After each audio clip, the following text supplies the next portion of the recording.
Well, that escalated quickly.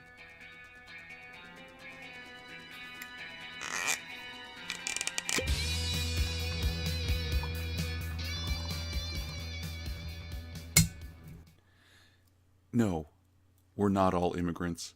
I'm not an immigrant. I was born here.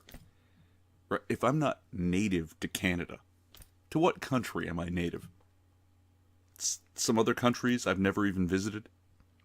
Countries in which I never even existed as sperm and ovum? You're going to try and argue that my ancestral DNA comes from other countries? Well, let's go a few steps further. Your ancestral DNA comes from the fucking ocean, so go back there. Fuck. Oh no, European settlers destroyed the indigenous people's way of life. No, that's not accurate at all. Technological progress destroyed the indigenous people's way of life. The same way it destroyed ways of life on the other side of the pond as soon as someone discovered the new technology. Right? But on the other side of the pond, where they discovered it, nobody ever cried about it, nobody ever went back. And why did nobody ever go back? Because hunter-gatherer subsistence life is horrible. It's a horrible way to live. And we romanticize it over here as if it's not plagued by infant death and shortened lifespans, as if it's not a people on the brink of starvation forever.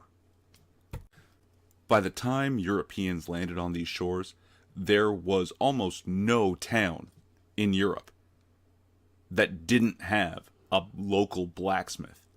And the people here were still using stone arrowheads to hunt big game. And this technological difference is no fault of the indigenous people. They lacked the key ingredient, the single greatest domesticable labor animal ever: horses. Without horses to plow vast fields for agriculture and to draw heavy carts just loaded with food, they couldn't generate the food surplus required to get them off of the hunter-gatherer subsistence lifestyle. And without that, they can't get into metalworking. They can't begin to investigate mathematics and STEM, because if they take the time to do that, they starve to death. What made it as bad as it was that without the horse, the technological difference was measurable in millennia. Somewhere between 1,500 and 3,000 years of technology difference. And that's the thing about technology. You either adapt to it or you get steamrolled by it. And you can see that especially today. You don't have to measure it over a period of generations and an entire people. You can measure a single person's life.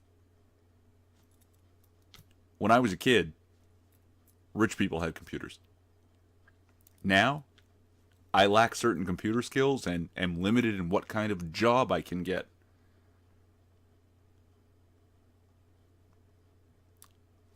Adapt or get left behind. That's it. It's no one's fault. Nobody does it to somebody else. Imagine for a moment a person who refuses to get into a car or to ride a bus and insists on riding their horse down the highway. It doesn't take malice. It doesn't take white supremacy or genocidal impulses for that to go very, very badly for the person on the horse.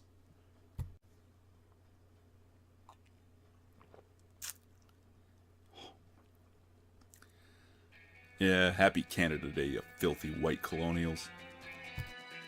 Relevant links to shit I said in the description? Maybe. I'm Irving Twin. Like, subscribe, or don't. It's a free country. At least it used to be.